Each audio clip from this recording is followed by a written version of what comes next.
So this worship service for today was planned prior to our leaving to go on the trip. And one of the things that I knew that we would be doing on the trip is going to Belfast. Anybody here ever been to Belfast? We're going to Belfast, and I was so excited by that because ever since I met Pete Rollins, some of you all remember Pete Rollins, ever since I met Pete Rollins, I was fascinated by the stories he told us of everything that Belfast went through. Some of you are old enough to remember the phrase IRA, Irish Republican Army.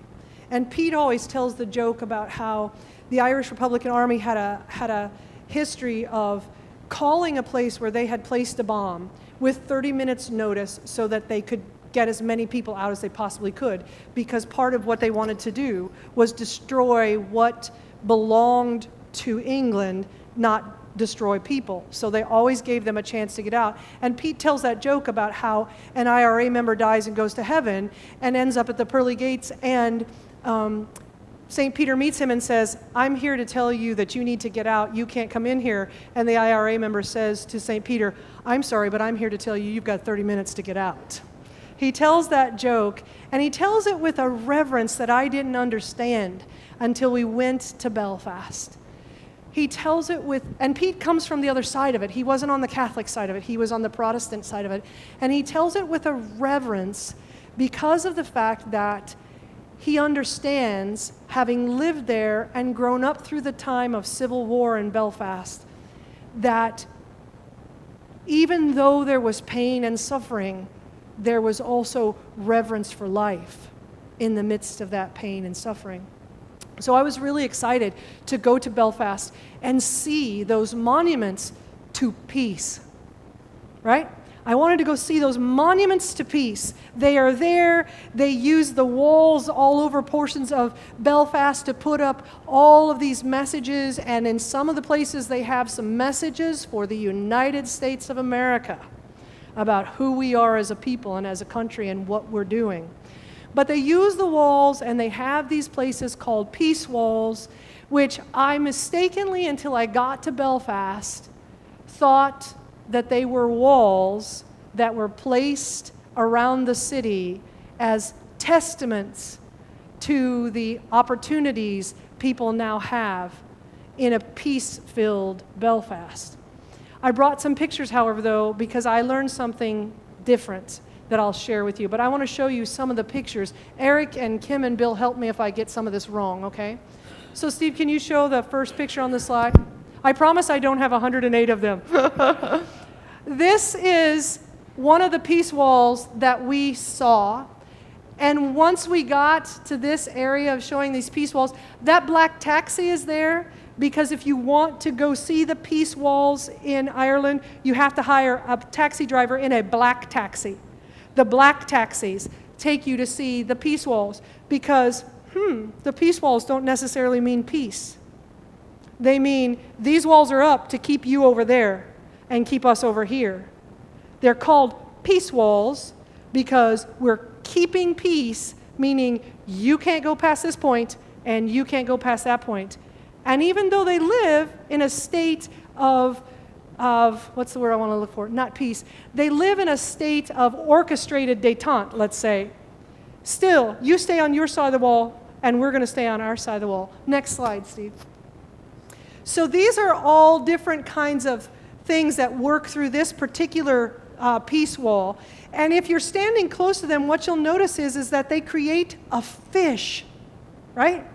A fish being the symbol of Jesus. If you look at them close enough, you'll see that they come together and they make symbols of fish on the wall. And they have special quotes from people all over the world that have made quotes about coming together and living together. And on the back side of that wall are the Catholics. That's where they stay. They're on the back side of that wall. Some of the things on there are there's one from Khalil Gibran. You can go to the next slide, Steve. There's one from Khalil Gibran. There's one from the Dalai Lama, who actually came and said, you're not listening to one another, so you're never going to achieve peace, because you're not listening to what's being said. This I wanted to show you because of the height of the wall. Some of the walls are 30 to 40 feet high, and some of them have razor wire on the top of them still, but Belfast is at peace. Next slide, Steve. This is the one that is from Khalil Gibran, and I can't quite read it, but it talks about how yourself is your brother on the other side of the wall. Who you are is your brother on the other side of the wall. Next slide, Steve. This is Amy. So what happens when you go to these peace walls is people are encouraged to write stories or write messages of peace on the wall. As you can see, there's lots of what we in the United States would call graffiti, but it's not necessarily graffiti. It is messages of peace to the people that are living behind these walls. This is Amy Bachman, one of our members. She's writing on the peace wall a message of peace. Next slide. Here I am, and what I'm writing right there is, peace I leave you. That's what Jesus said, peace I leave you. And I specifically wrote that because, as we'll find out in a little bit, Jesus is talking about something completely different than what most of the people are writing about on this wall. Next slide, Steve. This one says, tear down the walls, Pink Floyd. You know, there's lots of messages. There's messages on there from our president on the wall. It's a bunch of people put on there just as a joke. Next one, Steve. This is what the Dalai Lama had to say. Open your arms to change, but don't let go of your values. Right? Open your arms to change, but don't let go of your values. Your values are what are really going to undergird what peace can be, right? So then the question that the Dalai Lama is presenting to us without even having to say it is, what are your values? Because your values will keep your arms closed if they're not values that open your arms. So if peace is not truly your value, your arms will never open because you'll be holding on to security and safety and those sorts of things. I think this is the last one. I just want to, what's that? One more of this. I just wanted to give you this one because this is down the side of the depth of the wall. Some of them are 30 feet long. There are 99 walls separating people in the city of Belfast alone. Think about that. 99 walls. And this next one, so this is how the Protestants do it. The Protestants just put up stuff you can't write on, right? So on the other side of that fence are the ones who were called the UVA or the UVF. They were the Protestants on their side who are loyal to the crown. So they have their own walls.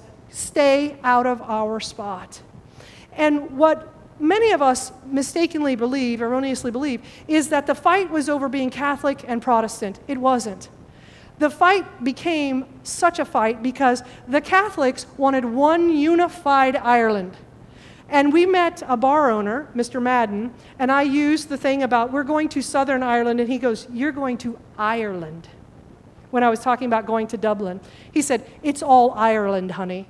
So that gave me an indication of where Mr. Madden came down on the side of the walls, right?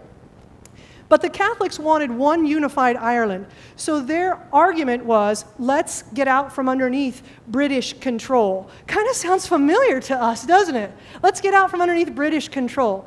But the Protestants were loyalists, and they wanted Northern Ireland to remain in the UK. So it didn't happen that you were fighting because one family was Protestant and one family was Catholic.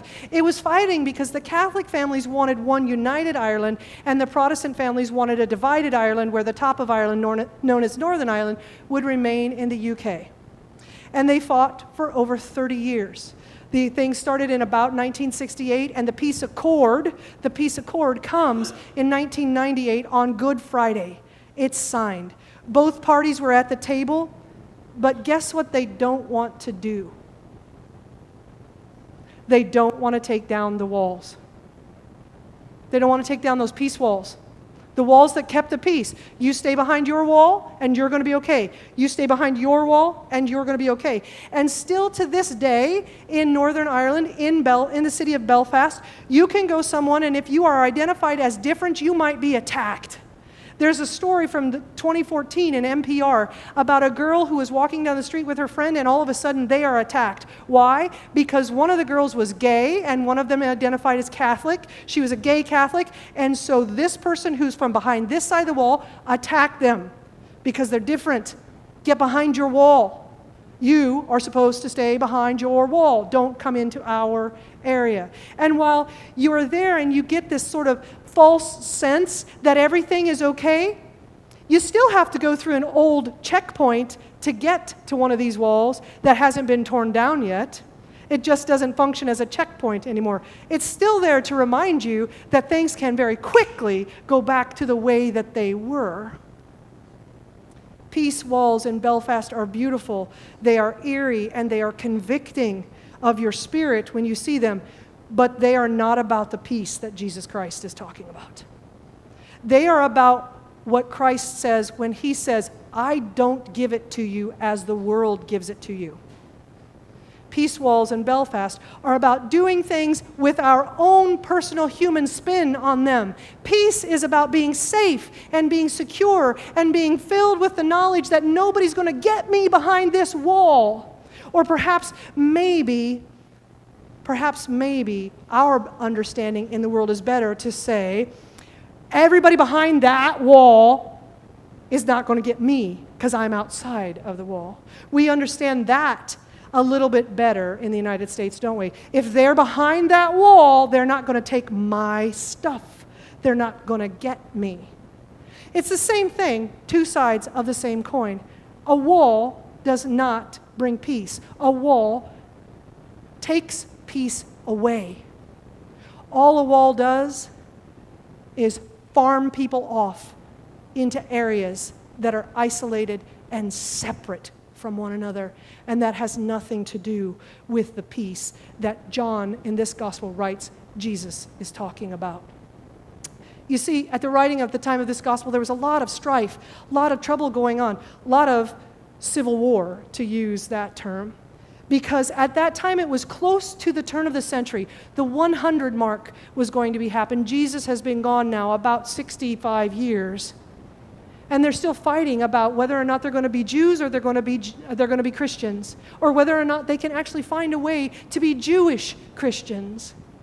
They're arguing back and forth amongst themselves, and they're saying to themselves, well, I need to do it this way, and another group is saying, we need to do it that way, and you need to do it our way. I need to do it that way, and you need to do it our way.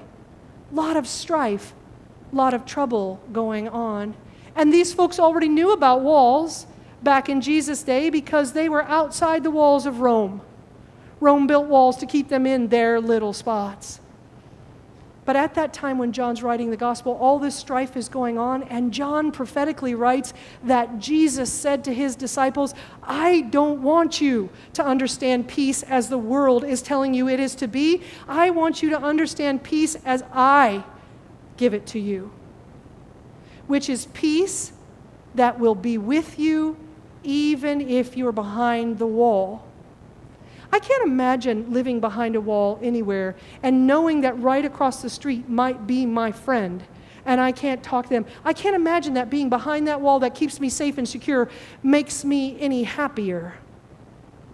It might make me feel safe, it might make me feel secure, but if my friend is over there and I love them and I want to see them, but I can't because they're different from I am, and they have to stay behind that wall, I can't imagine that gives me any sort of joy.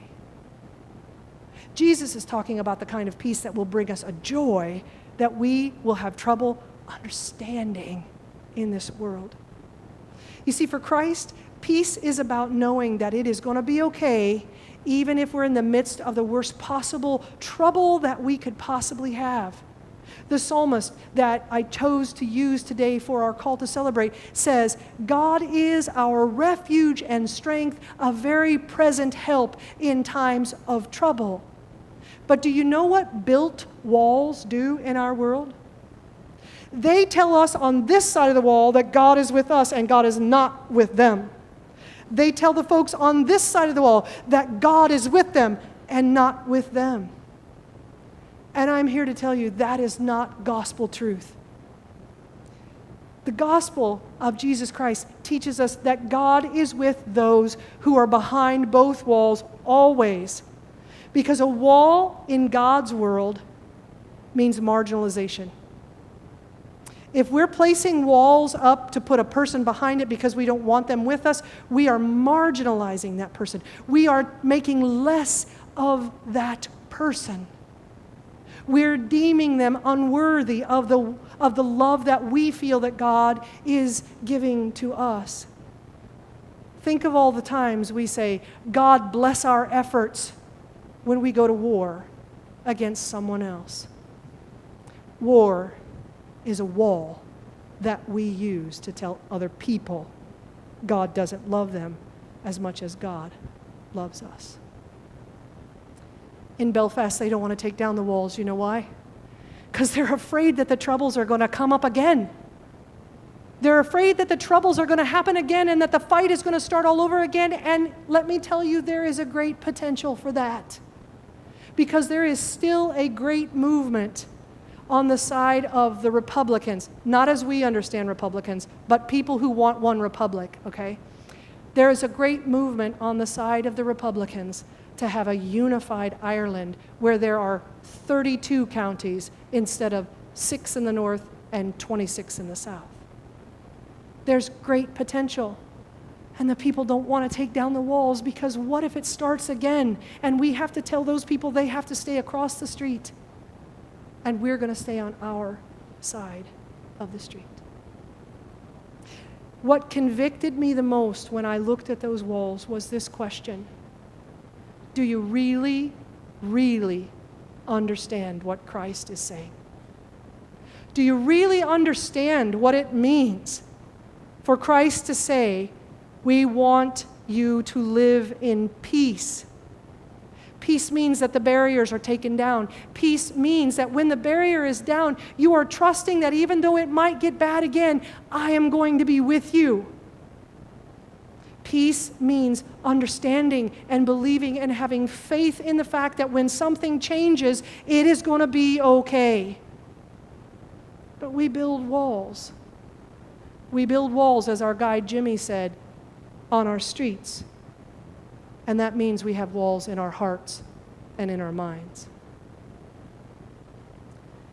You know, God will send you prophets when you least expect it. And here is this man who came from Cork in the south of Ireland 30 years ago to live in Belfast, right in the midst of everything going on, how bad everything was. And he stood in the front of the bus as he was taking us around, and he says, you need to always remember, if you have the need to build a wall physically, it means you already have a wall in your mind and your heart. That is prophecy. That is prophecy not only for the people of Ireland, but for us as Christian people who say we believe everything that Jesus is teaching us, but do we really understand and do we really want to live with what Christ is teaching? Because what Christ is teaching us is to tear down the walls, to make sure that we live in the kind of peace that is filled with trust, not with safety bars and security, not with cages and razor wire, not with pain and suffering, but with absolute desire to have our arms open and ready to be changed. In our world, that can be something as simple as whether or not we like the person sitting next to us in the pew.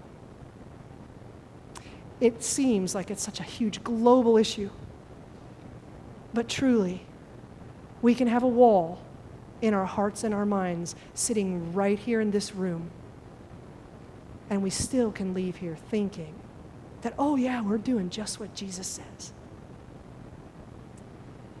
So these walls convicted me. I hope they convict you. Convict you to think about whether or not you are embracing the peace that Christ wants to give to us. The peace that only Christ can give.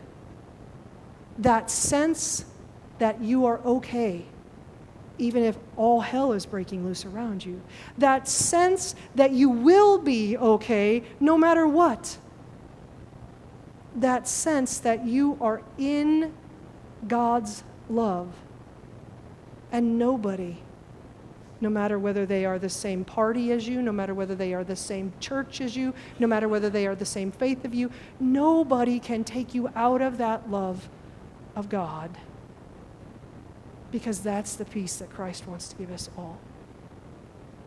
Is that the peace you want to live in? Do you want to live in that peace where you have to surrender? Or do you want to live in the kind of peace the world gives, which is actually control and power? Those are the things that we have to work on in our own lives. Amen.